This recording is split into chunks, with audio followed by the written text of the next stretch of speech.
레위기 25장 말씀입니다. 여호와께서 시내산에서 모세에게 말씀하셨습니다. 이스라엘 백성에게 전하여라. 내가 너희에게 줄 그 땅으로 들어가면 너희는 그 땅이 여호와를 위하여 안식할 수 있도록 특별한 시간을 주어라. 6년 동안은 땅에 씨를 뿌려도 좋고 포도밭을 가꾸어 열매를 거두어도 좋다. 그러나 7년째 되는 해에는 땅을 쉬게 하여라. 그 해는 여호와를 위해 쉬는 해이니 너희는 땅에 씨를 뿌리거나 포도원을 가꾸는 일을 하지 마라. 너희는 추수하다가 땅에 떨어져 저절로 자란 것은 거두지 마라. 너희가 가꾸지 않은 포도밭에서 자란 포도도 따지 마라. 이것은 땅이 1년 동안 쉬는 해이기 때문이다. 땅이 쉬는 해에 땅이 너희에게 먹을 것을 낼 것이다. 너희 남자나 여자나 종이나 품꾼이나 너희 땅에 사는 외국인에게 땅에서 나는 것은 무엇이든 먹게 하여라. 또한 너희가 기르는 가축이나 너희 땅의 들짐승도 땅에서 나는 것이면 다 먹게 하여라. 너희는 7년을 7번 세어라. 그러면 49년이 될 것이다. 그동안 땅이 쉬는 해가 7번 있을 것이다. 너희는 49년이 지난 다음 속죄일에 나팔을 불어라.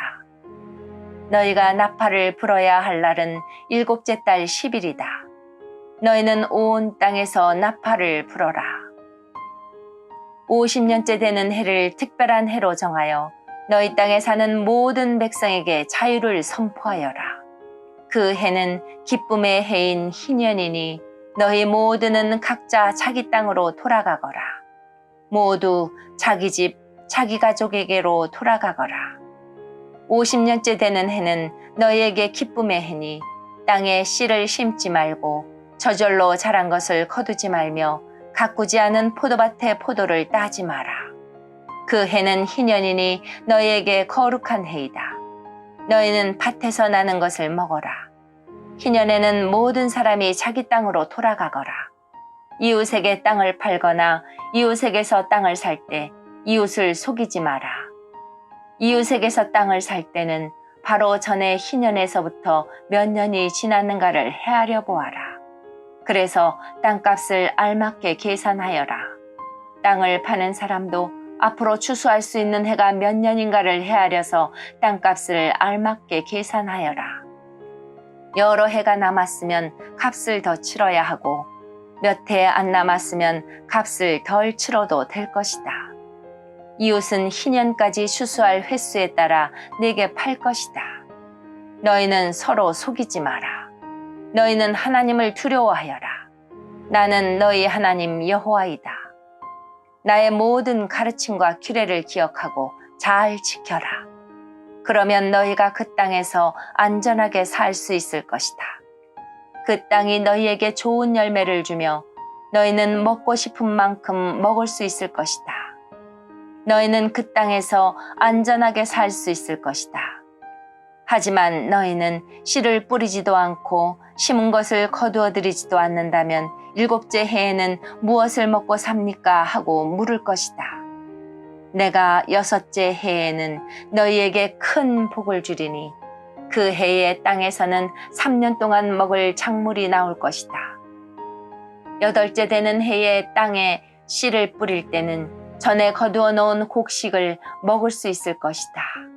9째 해가 되어 추수할 때까지 묵은 곡식을 먹게 될 것이다. 땅은 원래 나의 것이므로 너희는 땅을 아주 팔지는 못할 것이다. 너희는 내 땅에서 잠시 동안 사는 외국인이요 나그네일 뿐이다. 너희는 땅을 팔 수는 있으나 그 땅을 언제든지 다시 살 수 있어야 한다. 너희 땅에 어떤 사람이 매우 가난해져서 땅을 팔게 되었다면 그의 가까운 친척이 그를 위해 그 땅을 다시 사들여야 한다. 만약 그 사람을 위해 다시 그 땅을 사들일 만한 가까운 친척이 없던 중에 그 사람 스스로가 그 땅을 사들일 만한 돈을 가지게 되면 그 사람은 그 땅을 판 지 몇 해가 지났는가를 헤아려라.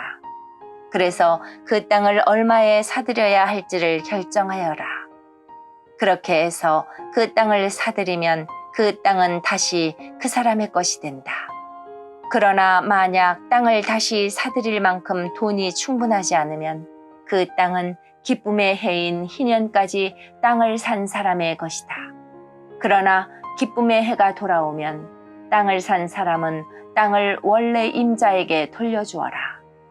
성벽 안에 사는 사람이 집을 팔았으면 1년 안에는 언제든지 그 집을 다시 살 수 있으나 만약 1년 안에 그 집을 다시 사지 않으면 성벽 안에 그 집은 산 사람의 것이 되어 자손 대대로 그의 것이 된다.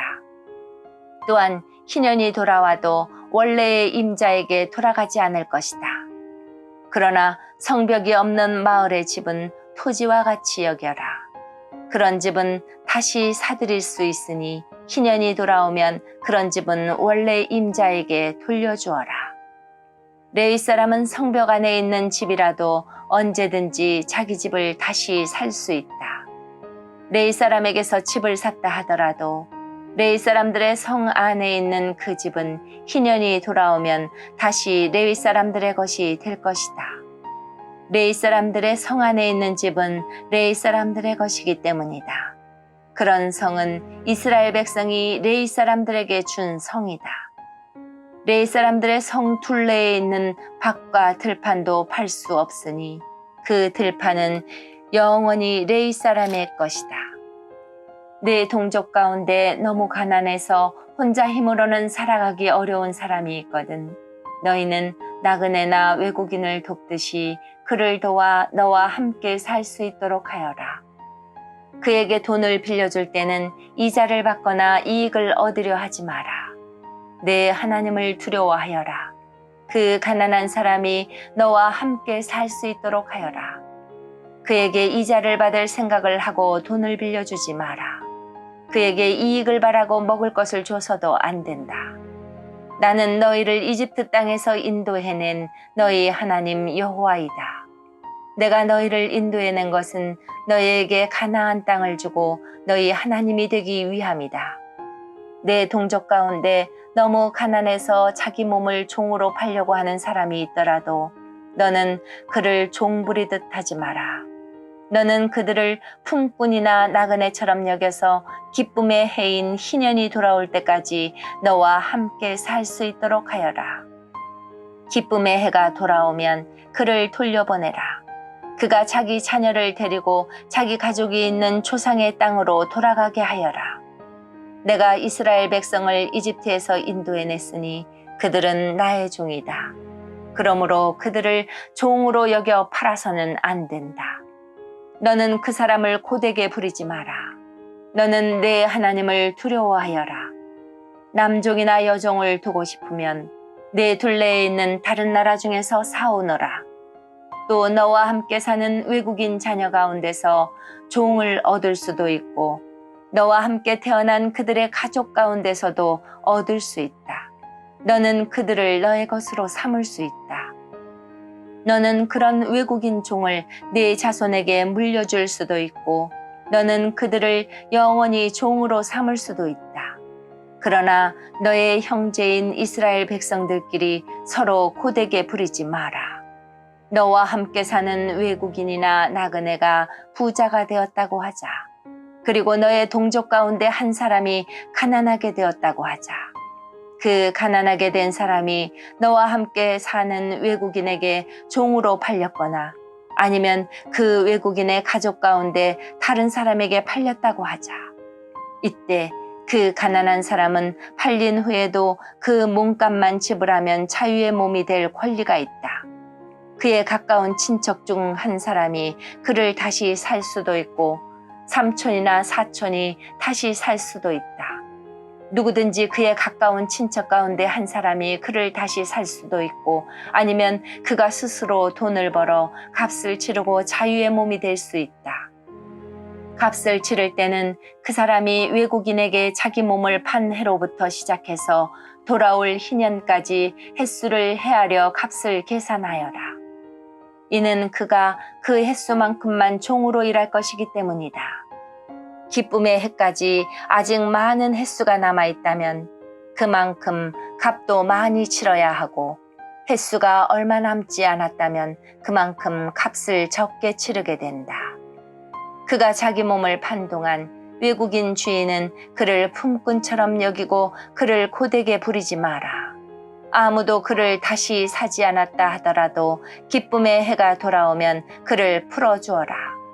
그와 그의 자녀는 자유의 몸이 될 것이다. 이는 이스라엘 백성은 내 종이기 때문이다. 그들은 내가 이집트 땅에서 인도해낸 내 종이다. 나는 너희 하나님 여호와이다. 아멘.